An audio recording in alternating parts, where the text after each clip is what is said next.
அட்டகாசமான சுவையில் chicken masala recipe தாங்க நம்ம இன்றைக்கி பார்க்க போகிறோம். சப்பாத்தி சாதத்துக்கு ரொம்பவே சூப்பராக இருக்கும். ஒரு செமி கிரேவி பதத்தில் ரொம்பவே டேஸ்டியாக காரசாரமாக இருக்கும்.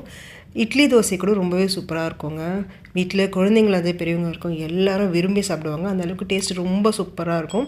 செய்கிறதும் ரொம்பவே சுலபங்க. சட்டுன்னு செஞ்சு முடிச்சிடலாம். வீடியோவுக்கு ஒரு லைக் கொடுத்துட்டு வீடியோ சேவ் பண்ணி வச்சுட்டு ட்ரை பண்ணுங்கள். எப்படி செய்கிறதுன்னு பார்க்கலாம். இதுக்கு முதல்ல கடாயில் 4 டேபிள் ஸ்பூன் அளவுக்கு எண்ணெய் சேர்த்துக்கோங்க. எண்ணெய் காஞ்சதும் 1/2 டீஸ்பூன் சீரகம் சேர்த்துக்கோங்க. அடுத்ததாக 2 துண்டு பட்டை, 2 ஏலக்காய், 4-5 கிராம்பு சேர்த்துக்கோங்க. ஒரு பிரிஞ்சி இலையை இது போல் கிள்ளிட்டு சேர்த்துக்கோங்க. அடுத்ததாக வெங்காயம் 2 பெரிய சைஸ் வெங்காயத்தை இது போல் நீளமாக நறுக்கிட்டு சேர்த்துக்கோங்க. நான் 1 கிலோ அளவுக்கு சிக்கன் சேர்த்து செய்ய போகிறேங்க. அதுக்கான அளவுகளை தான் சொல்லியிருக்கேன்.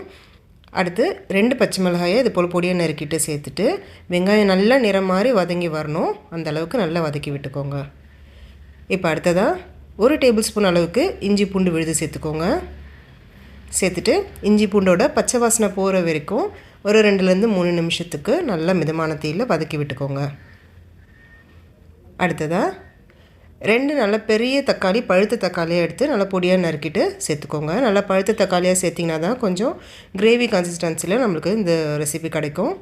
இப்போ இதை நல்லா வதக்கி விட்டுக்கோங்க. தக்காளி நல்லா குழஞ்சி வரணும். தக்காளி சீக்கிரமாக குழஞ்சி வரதுக்காக உப்பு சேர்த்துக்கோங்க. இந்த ரெசிபிக்கு தேவையான உப்பை நான் இப்போ சேர்த்துடுறேன். 1 டீஸ்பூன் அளவுக்கு சேர்த்துருக்கேன். இப்போ இதை நல்லா கலந்து விடுங்க. தக்காளி நல்லா இந்த அளவுக்கு குழஞ்சி வந்த பிறகு இப்போ மசாலா எல்லாம் நம்ம சேர்த்துக்கலாம். 1/4 டீஸ்பூன் மஞ்சள் தூள், 1 டீஸ்பூன் அளவுக்கு வெறும் மிளகாய் தூள் சேர்த்துக்கோங்க. பச்சை மிளகாய் ஏற்கனவே சேர்த்துருக்கோங்க. இன்னும் நம்ம மிளகுத்தூளும் சேர்ப்போம். அதனால் உங்களுக்கு காரத்துக்கு ஏற்ப இந்த மிளகாய் தூளை நீங்கள் கம்மியாகவோ அதிகமாகவோ சேர்த்துக்கலாம். அடுத்து 1 டீஸ்பூன் அளவுக்கு மல்லித்தூள், 1/2 டீஸ்பூன் சீரகத்தூள், 1/2 டீஸ்பூன் சோம்பு தூள் சேர்த்துருக்கேங்க. உங்கள்கிட்ட சோம்பு தூளாக இல்லைன்னா நீங்கள் எண்ணெயிலே பட்டை லவங்கம் சேர்க்கும் போதே சோம்பு 1/2 டீஸ்பூன் சேர்த்துக்கலாம். அடுத்து கரம் மசாலா 1/2 டீஸ்பூன் சேர்த்துக்கோங்க. இப்போ லோ ஃப்ளேமில் வச்சுட்டு எல்லா மசாலாவையும் நல்லா கலந்து விட்டுக்கோங்க. ஒரு 2 நிமிஷத்துக்கு இது கைவிடாமல் நல்லா கலந்து விட்டுட்டு இப்போ அடுத்ததாக 2 டேபிள் ஸ்பூன் அளவுக்கு புளிப்பு இல்லாத ஃப்ரெஷ்ஷான தயிர் சேர்த்துக்கோங்க. தயிர் சேர்க்குறதால நல்ல சிக்கன் சாஃப்டாக வெந்து வரும். அதுக்காக தான் நம்ம தயிர் சேர்த்துருக்கோம். இப்போ இதை நல்லா கலந்து விட்டுக்கோங்க. உங்களுக்கு தயிர் சேர்க்க விருப்பம் இல்லைன்னா நீங்கள் தாராளமாக இதை ஸ்கிப் பண்ணிக்கலாங்க. நீங்கள் தயிருக்கு பதில் கெட்டியான தேங்காய் பால் கூட 1/2 கப் அளவுக்கு சேர்த்துக்கலாம்.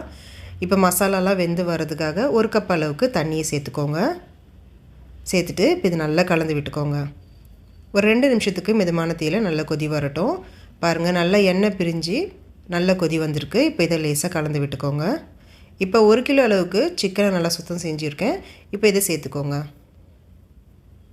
சேர்த்துட்டு மசாலா எல்லாம் சிக்கனில் ஒட்டி வர மாதிரி நல்லா கலந்து விட்டுக்கோங்க.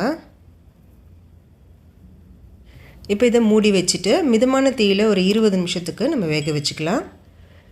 இடையில் அடிக்கடி கலந்து விட்டுட்டே இருங்க, இல்லைன்னா அடி பிடிக்கும். இது செமி கிரேவியாக நம்மளுக்கு இந்த ரெசிபி இருக்குங்க. உங்களுக்கு கொஞ்சம் குழம்பாக தேவை அப்படின்னா நீங்கள் 1 கப்புக்கு பதிலாக 2 கப் அளவுக்கு தண்ணியை சேர்த்து கலந்து விட்டுக்கலாம்.